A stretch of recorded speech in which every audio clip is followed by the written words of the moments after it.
Okay guys, so here's the last part of Liz's loop. I cut off the first part,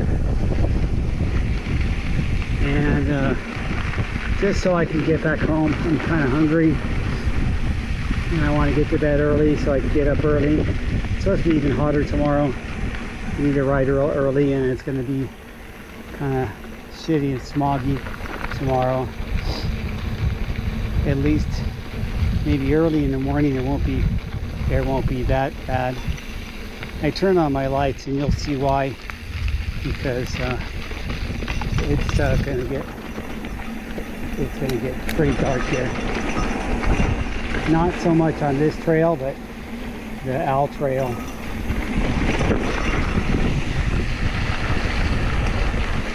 I'll tell you what, the difference between a bigger tire like this and a normal tire, I should say, like just a normal 29 or 2.4, 2.5, is this is going to give you a little bit of extra, I guess, slop. You don't have to be as precise. You could be, and that's why they used to call the 275 bike kind of like the beginner bike.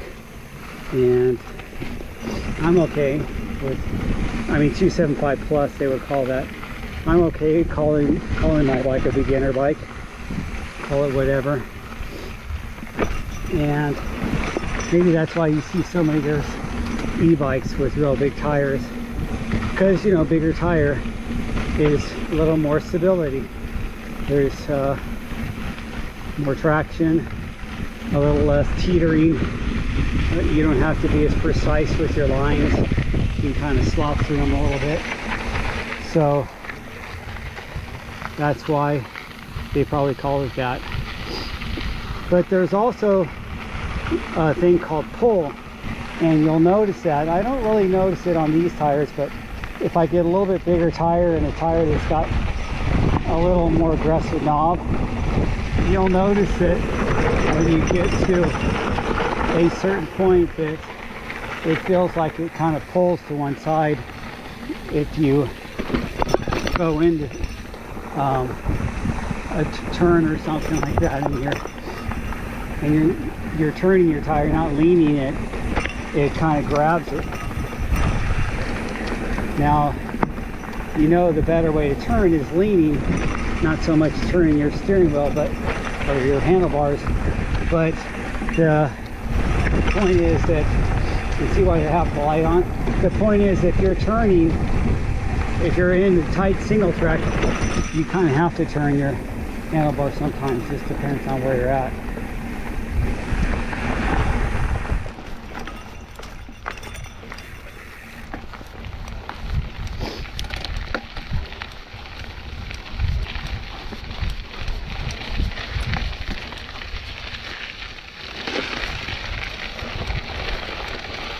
Let's see if I can get more power out of my light. I don't know. I have it on the high setting.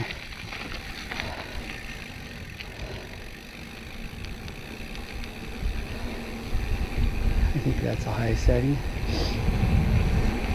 It's not like my real mountain bike lights. This is more of a commuter or maybe a gravel bike light.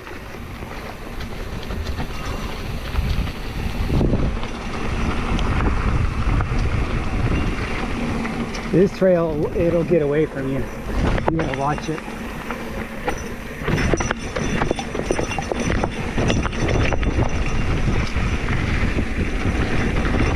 And this is the part I said that is the impossible climb. When I'm climbing up it, it feels impossible. And I don't think I've ever climbed the whole thing. I've always just bonked at the end. Sometimes at the beginning, but never had the gearing or the stamina. Of course, this is at the end of my climbing all the way over here from my house too, so it's not like I'm climbing it fresh. But that's no excuse. If you're fit, you're fit. and I'm not that fit. I'm a wannabe athlete, you guys. I always wanted to be an athlete, but I've done that with my marginal strength and marginal endurance.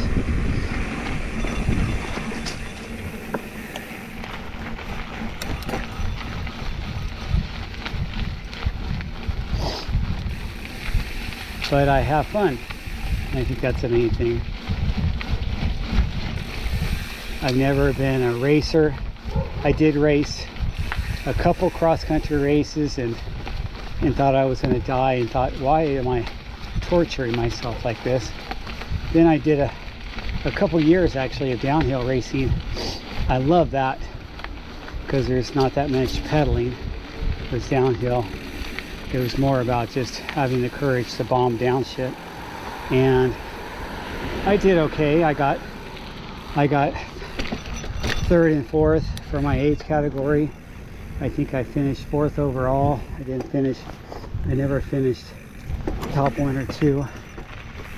They would put you on a podium 5 deep, so it was nice to get a few, you know, medals or whatever. It was no big deal. It was a Southridge series, and I would do it again. It was probably one of the best races I've ever been to, as far as how organized and how friendly and nice it is. It's something that the guy that puts that on, super nice.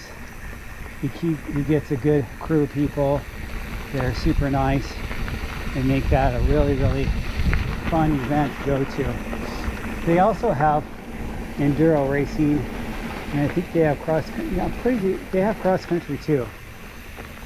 And it's pretty gnarly. It's over in Fontana, and that cross country is some steep climbs. They're not long, they're punchy, just kind of like this, kind of like Sherry, but definitely more gnar. They have those rocky conditions over there are super rocky. They make our rocks look like pebbles because they got some big chunks over there. I messed up my shoulder racing, crashing, hitting my shoulder. I broke my leg. So I had a few injuries, but I still never gave up and still kept racing. And I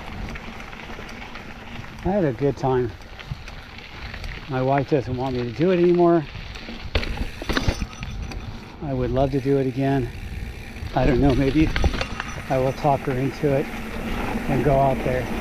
What do you guys think? Should I go old man category and go race downhill again, or maybe at least enduro?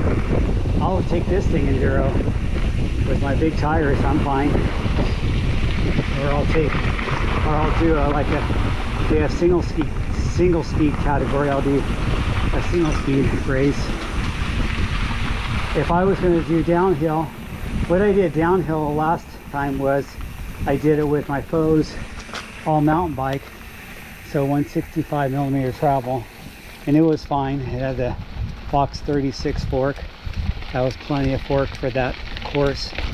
I didn't feel like I needed a dual crown, nor did I even know how to ride a dual crown. I never rode a downhill bike, so it worked out for me.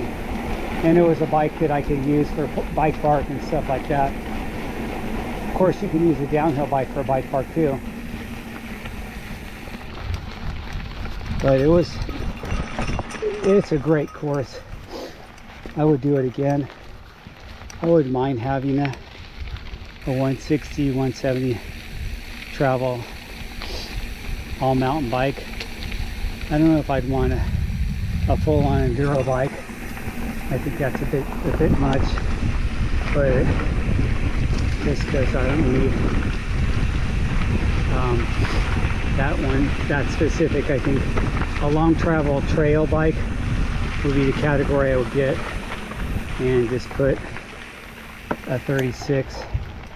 I think now the enduro bikes have 38s.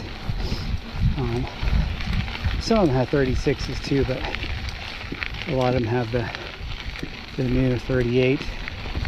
Not new, it's a couple of years old, but that's what they run.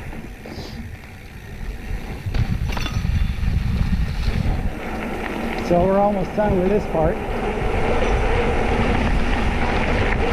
And this is called the Flint Wash Trail. And you can map it out and see where it is. It's a nice, like I said, it's a pretty cool trail for nighttime riding. And this is enough light for this type of trail. I don't think I need my more powerful 2200.